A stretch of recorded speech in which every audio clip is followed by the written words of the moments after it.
When you start out inventing an esoteric programming language, you kind of set yourself certain limitations. I mean, what is esoteric programming if not the attempt to overcome some arbitrarily defined limitations? I mean, this is how we derive fun from esoteric programming, isn't it? I was pretty explicit in my very first video that one of the goals that I pursued with Funciton is minimalism, specifically minimalism of the instruction set. And I've introduced to you 5 operations that the language has built in. And then we proceeded to do all kinds of stuff with that. We did arithmetic, we did strings, we did lists. And all of those were built on arbitrary size integers and just these few instructions. I've already hinted that the language is Turing complete with just these instructions, which means that in order to maintain minimalism, we really shouldn't be adding any more, should we?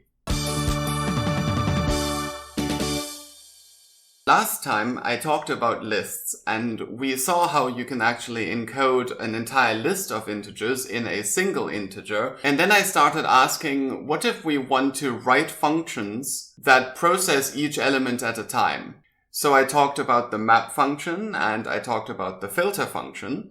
And I listed some examples of normal programming languages that have lambda expressions to deal with situations like this.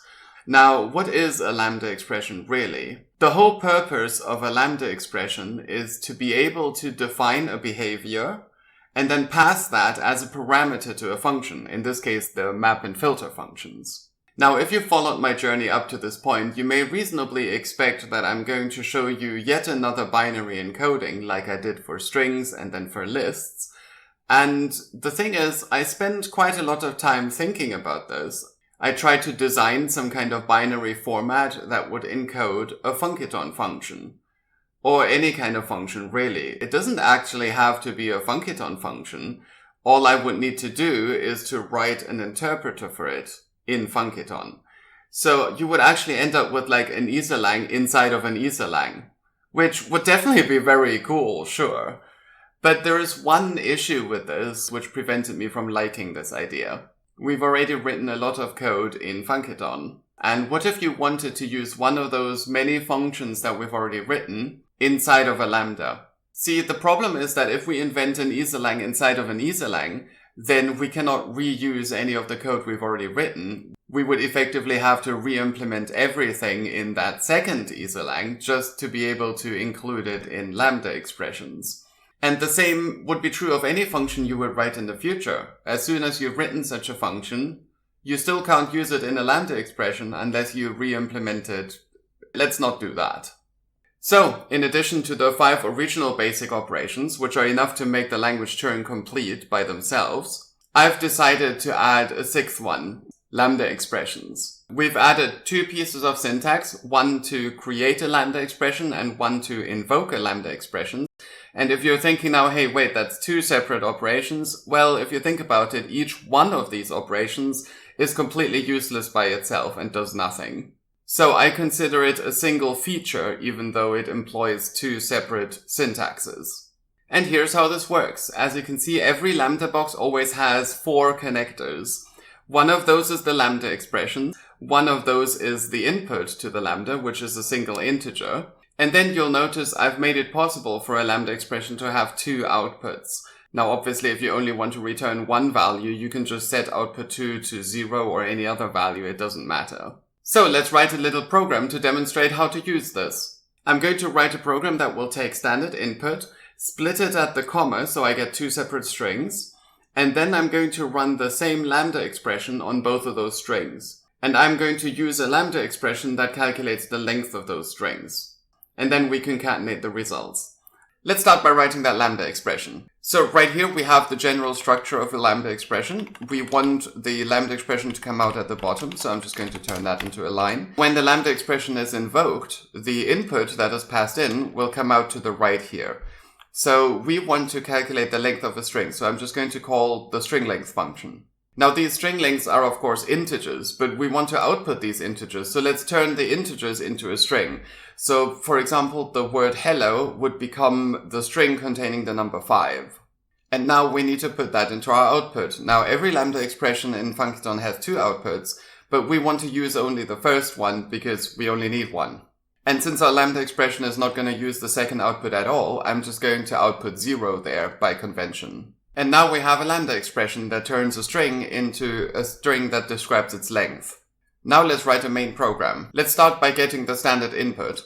Now you remember the string split function that we wrote in video number 6. So let's use that to split the input into 2 strings at the first occurrence of a comma. And now we'll have 2 strings come out of this. The first one comes out the bottom, but we're going to deal with the second one first just because it's spatially closer.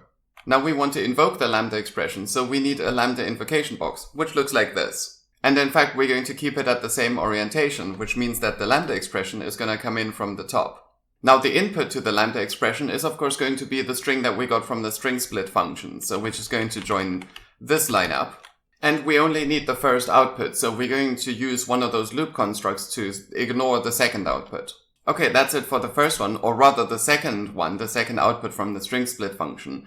We want to apply the lambda expression to the first one as well, so I'm going to copy this box over to the other side. This time, the input is coming in from the top of the box, which means that we are going to need to rotate this 90 degrees clockwise for everything to fit, which means that the lambda expression needs to come in from the right. So I'm going to add a wire crossing function right here in order to allow the lambda expression to come through. And then we need to use a splitter to turn the lambda expression into 2 copies of itself. Okay, so that's the lambda and the input taken care of.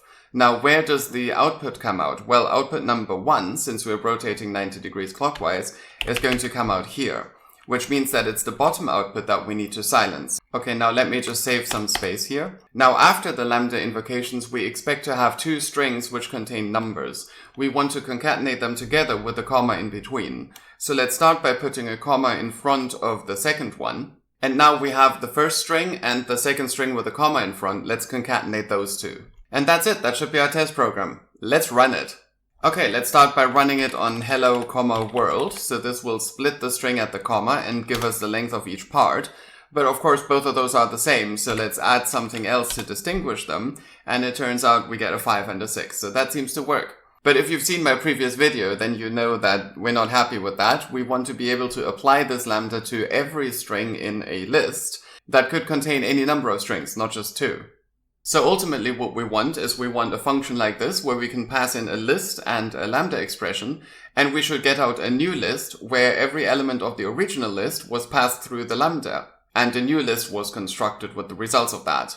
Now, before I show you how that function actually works, let's begin by writing some code that uses this function. So I'm going to modify my program in such a way that it will no longer be limited to 2 strings, but rather that it can split at any occurrence of a comma. So we can just have word, word, and it will turn all of these words into their string lengths. Now, for that purpose, I've already written a function which looks like this, which will take the input, which in our case is standard input, and look for all occurrences of this string, which in our case is a comma, and then return an entire list containing all of the individual pieces. Now, I wish to maintain my convention that the list is going to be the first parameter to the map function and the lambda is going to be the second. So in order to make this work geometrically, I'm going to move this over to the right and flip it around. Now, the result of this is of course the list, so we need to pass that into the right side of the map function. And of course the lambda expression comes in from the left. Now the result is a new list, but in order to show that on the screen, I'm going to need to turn that back into a single string with commas between all of its elements. So for that purpose, I've also already written a function that does that. And again, we're passing in 44, which is the comma. Okay, now if we run this on hello world, we expect to get the same result as before, but now we can put multiple values in here to make a longer list. And it seems to be working perfectly. Every string gets turned into its length. Now obviously if I put an extra comma at the end, then we will also have a 0 length string there. And if we have no input at all, well then that is a single 0 length string, so we should just get a single 0, which we do. Great, now we know how the map function would be used. Let's see if we can actually write it. Let's think about what the map function needs to do. So it is given a list and a lambda. Now obviously if the list is empty, the result is just going to be an empty list. So we need to start with a question mark. If the input list is empty, it's a 0, so we need to return a 0 in that case. Now, what if the list is not empty? We're going to take the first element from the list, which we do using the list shift function that we wrote in the previous video. Then we're going to apply the lambda expression to that head element. We're going to recursively call the map function on the rest of the list, the tail. And then we need to stitch the modified head and the modified list back together, which of course we do using the list unshift function that we also wrote in the previous video. Now, since the final result of the map function is of course the result of the unshift, we're going to write that first. Now, the thing that enters the question mark box from the right is of course the original list, but the thing that enters the unshift function is the modified list, so we need the recursive call right here. And the first thing that goes into the map function is of course the original list, so we can join these up.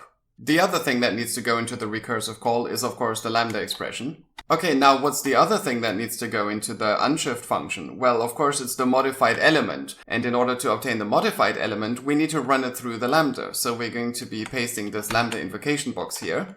And now we need to think about the orientation of these. Well, this is where the first output of the lambda invocation comes out, which means that this here will be output 2, because it's counterclockwise from it. So we're going to put the loopy construct on it to silence it. Then the next thing counterclockwise from that is the lambda expression. So that's going to need to come into here. Now, since that is the only other use of the lambda expression besides this one here, I'm just going to go right ahead and join them up right now. But eventually I need to pass in something to the bottom of this box as well. So I think I want to move the box a little to the left to make space for that. And that also allows me to bend this construct a little so that it wastes one less line of code. Now finally, counterclockwise from the lambda, we have the input to the lambda. And what is the input to the lambda? Well, it is of course the head of the list, the thing that comes out of the shift function. So why don't we put the shift function literally right here? Except we're going to rotate it 90 degrees counterclockwise relative to this box. So the original list needs to come in from the left here. And what comes out the bottom is the tail, in other words, the rest of the list after removing the first element. Now, if you've paid attention, you will have noticed that I made a mistake. Because, of course, the condition to the question mark is indeed the original list, because it could be empty, but the input to the map function actually needs to be the tail, the rest of the list, because we don't want to map the entire list again, only the rest of it with the first element removed. Okay, we finished the basic structure of this function, so I'm going to remove all of these extra boxes now to make space for the rest. And we can now put a declaration node at the top where we want the lambda to come out on the right and the list on the left. And now we just need to join up that line with the two lines that say lists. And that should be it. Okay, that was map. Now let's move on to filter. We want a function where I can pass in the same sequence of strings that we've created from standard input. And I want to run that through a filter function. And the lambda expression should tell me which elements to keep in the list and which ones to remove. Now I will change the lambda expression in such a way that it will keep strings of an odd length. So we no longer want to turn the string length into a string representing the string length. We want to deal with the integer value. And we're going to use a NAND operator on the string length and the number 1. But what we actually want is a bitwise AND, not a bitwise NAND. So we need to negate the result of it. So now we have a lambda expression that will return 0 for strings with even length and 1 for strings with odd lengths. So what we want the filter function to do is to keep only those strings where that value was non-zero. Now let's quickly test that program to see if it does what we expect. And indeed it does. It has removed the strings 4, 5, and 9, because those are 4 letters long. And it has kept everything else which is 3 or 5 letters, which is odd. Now obviously 0 is also an even number, so if I put lots and lots of empty strings and then something with an odd length and then maybe some more empty strings, we should get only the something which has an odd length. And if I put a string with a single character, that of course is also odd, so that will also be kept. Okay, let's try to write that filter function. How would that work? Well, first of all, if the incoming list is empty, obviously the result is empty, so we can start with this question mark 0 that we already have from the map function. If the list is not empty, then we need to retrieve the first element from the list and then invoke the lambda on it to decide whether we need to keep that element. Now, eventually we'll be doing a recursive call in order to filter the rest of the list. And if the lambda expression returned a non-zero value, then we need to put the head back onto the result of that recursive call, the rest of the list. Otherwise, we should just use the rest of the list. So in order to put the head back on, we're going to use the unshift function. Now you can see that we need the rest of the list both here on the right and here on the left, so I'm going to add a wire crossing function in between so that it doesn't get muddled up later. Okay, now let's invoke the lambda expression. We need a lambda invocation box here. And remember that what we want to feed into the question mark is of course the output of the lambda, which would be output 1, which means that down here we will have output 2, which we want to silence. On the right, we need to enter the function, the lambda expression. And then at the top, we need to feed in the thing that we need to pass into the lambda expression, which is of course the head of the list, the first element of the list. Okay, now we don't need this anymore. Okay, now that we've got both of these places where head is relevant, I notice that the rest is kind of in the way, so I'm actually going to move it to over here. And now I can much more easily join up the two occurrences of head. Okay, now what about rest? Rest is of course the result of the recursive call. So let's put the recursive call right here.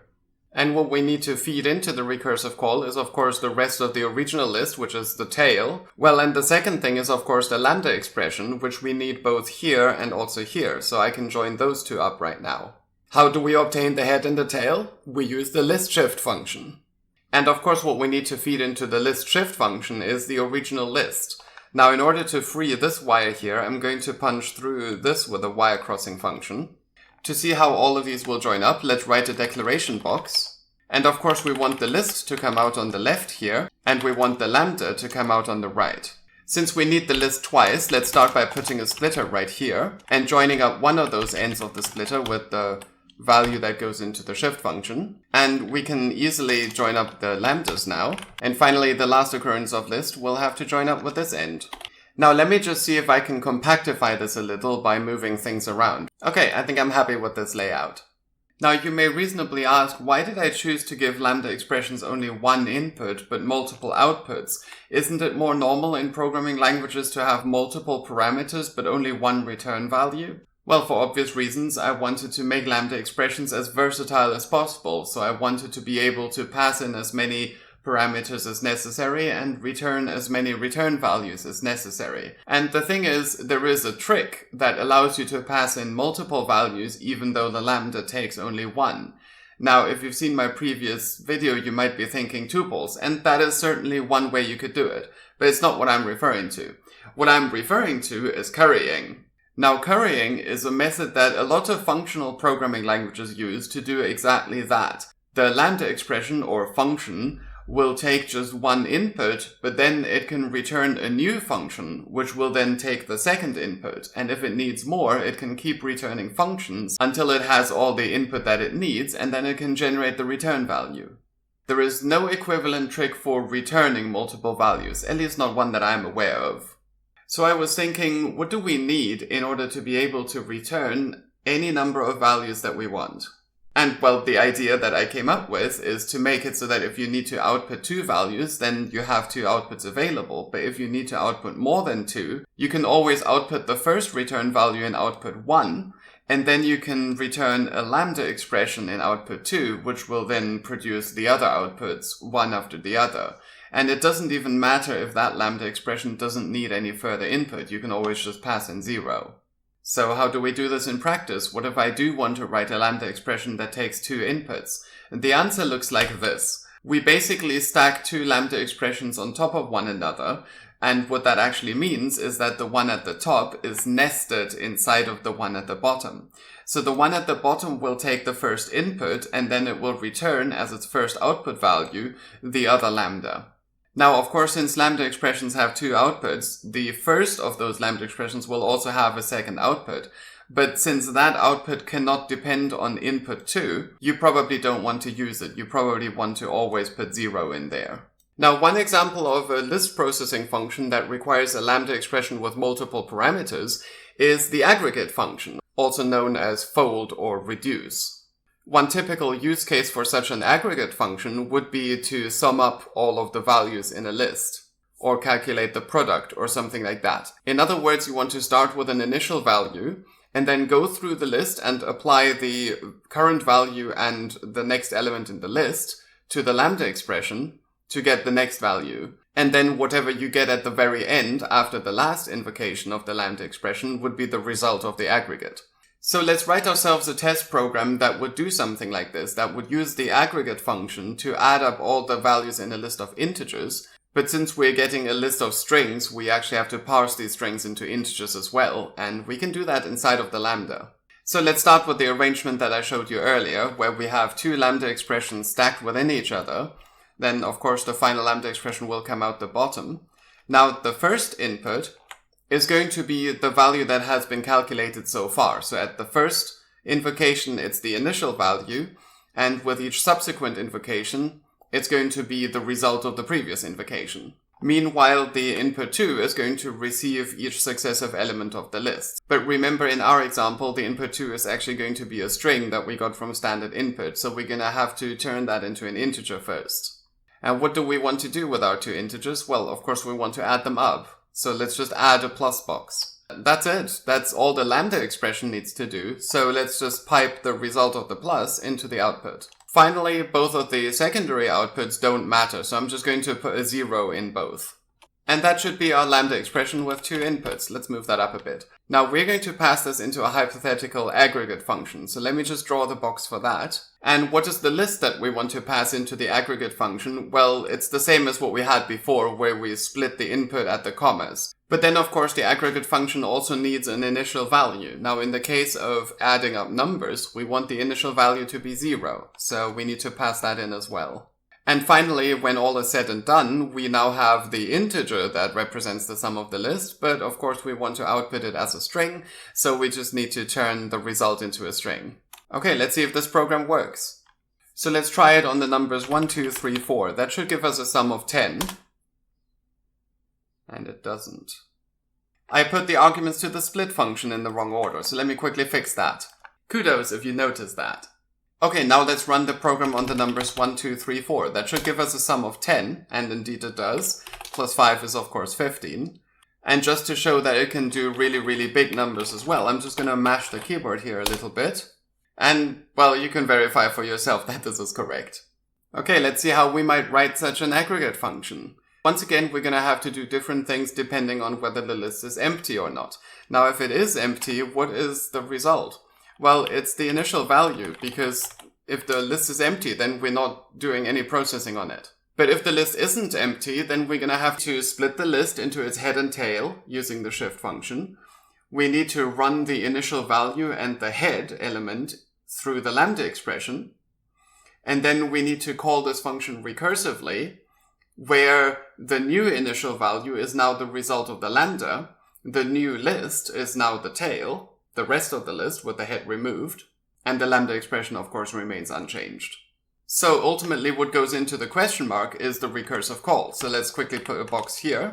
And in order, what we want to pass into here is the list, which is now the tail, the quote-unquote initial value, which will now be the result of the lambdas, and of course the lambda itself. Okay, what's the result? Well, we need to invoke the lambda expression here. So let's refer to our diagram. We want the output to come out here, so the orientation is correct. So let's put that lambda invocation box here. The second output, which we don't care about, comes out the right, so we're going to silence that later. And then at the top, we want to pass in a lambda. But remember that what we actually want to do is we want to call this lambda, and we will get a lambda as a result, and then we need to call that lambda as well. So we actually want to stack two invocations on top of one another, and then remember that the top one is the first one. So this is where the lambda goes in, and this is the first input, which is of course the initial value, and then the second input is the element that we got from the list, in other words, the head. Now you can see that we need the lambda expression both here and here, so I'm going to put a bunch of wire crossing functions here to make this work. And then let's join up the wires that need to carry the lambda expression. And now we can see that the initial value is needed here and here. So I'm going to add yet another wire crossing function so that the head doesn't interfere. And now we don't need this anymore, so let's get rid of that. Now let's see if we can get the head and the tail. For those we need the list shift function. And again, the placement of both of those list wires is a little inconvenient, so I'm going to add yet another wire crossing function to join those up. Now what comes out of here is the head, so I need to join that up with here. Now the order in which we pass in the values here is list, initial value, and lambda expression. So we need to maintain that same order on the declaration box. So the list is going to come out the left, the initial value down the bottom, and the lambda expression on the right. That is pretty convenient up here, so I'm going to put the declaration box here, and then just join that wire, which needs to carry the list, with this. And finally, we need to silence the extra outputs on the lambda expression, so let's quickly draw the loops here, and that should be done. Now let's take another closer look at this program, and let's ask ourselves what actually travels down this wire. Remember I said in earlier videos that the only data type that Funciton knows is the arbitrary size integer. But throughout this video, I kept saying, well, let's take this lambda expression and let's pass the lambda expression into this function. Does that mean that lambda expressions are now a separate data type and Funciton now has two data types? To answer that question, let's run a little experiment. Let's pass the lambda expression into a function that we know doesn't actually expect a lambda expression. In particular, I'm going to use the function that turns integers to strings. So that function expects an integer. What do you think will happen? Drum roll. Oh look, it returns the number 1. What does that mean? Experiment number 2. Let's use two different lambda expressions. I've used lambda expressions from earlier in this video here. Turn them both into strings and concatenate them with a comma in between. What do you think we will get? Do we get 1, 1? Drum roll. It turns out we get 2, 1. Okay, so what's going on? Well, when designing the lambda expression feature, I wanted to maintain the fact that every wire will carry an arbitrary size integer. Why? So that you can put them into lists. So the only way to get lambda expressions into this system was to have integers represent lambda expressions. The interpreter keeps track of all of the lambda expressions that are created while the program is running and gives them sequential numbers, 1, 2, 3, etc. So what about the reverse experiment? Let's take a lambda invocation node, and where it expects a lambda expression, let's pass in some random number, 7 in this case, and I'm passing in 0 for the input. What do you think this program will output? Drum roll again, what happens is I get an error message. It says attempt to invoke lambda expression number 7, which does not exist. So if there had been enough lambda expressions to count all the way up to 7, then this would have worked and it would have invoked some random lambda expression from somewhere else in the program. But since we haven't created 7 lambda expressions, we get this error. Side note, you will have noticed that the interpreter starts counting at 1. So every lambda expression will have a non-zero identifier. This will become relevant in the next video.